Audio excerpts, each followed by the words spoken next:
मैंने जितनी भी जद्दोजहद की, लोगों की खिदमत की, वो मैंने किसी अवार्ड वगैरह के लिए नहीं की, ना कभी इस बारे में सोचा कि मुझे इतनी बड़ी अवार्ड मिलेगी। मगर इससे जो पीछे, जैसे पाकिस्तान में जितनी भी ख़वातीन हैं, मगर स्पेसिफ़िकली जो बलूचिस्तान में औरतें हैं जो महकूम हैं, जो अपने प्यारों की तलाश में कैंपों में बैठे हैं, और जो औरतें बेवाएँ हैं जो दहशतगर्दी में मारे गए हैं, उनके लिए मेरे ख़्याल में ये बहुत बड़ी चीज़ है। क्योंकि ये मुझे लगता है कि ये अवार्ड जो वीमेन ऑफ करेज है, ये मुझे नहीं मिला, उन सब औरतों को मिला है जो किसी न किसी तरह से अपने हकूक़ के लिए खड़े हैं और जंग लड़ रहे हैं। जहाँ तक औरत मार्च की बात है, तो ये तो औरत के सवाल है। ये वो सवाल है जो हज़ारों साल के पिदरशाही, फिर उसके ऊपर रियासती जबर, यानी रियासती जबर से मुराद वो क़वानीन जो औरत पर इन्फोर्स्ड है, जिसमें उसके हकूक़ के दायरे मुतय्यन किए गए हैं कि अगर आप इसको पलांगेंगे तो आप को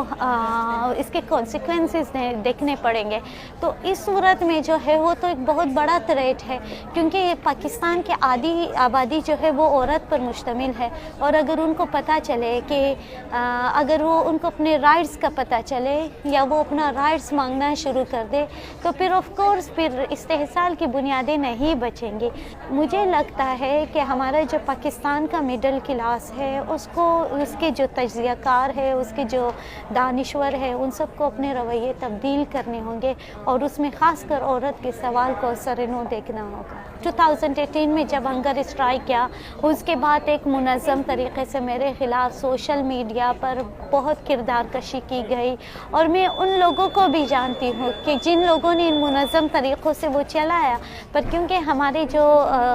FIA को मैंने साइबर क्राइम डिपार्टमेंट को जो लेटर दिया, उस पर काम नहीं हुआ क्योंकि उनकी रसाई नहीं थी। बलूचिस्तान के तनाजुर में औरत दोहरी जबर से रही है, एक जो पिदरशाही का है, जो पेट्रियार्की हम कहते हैं, एक रियासती जबर भी है।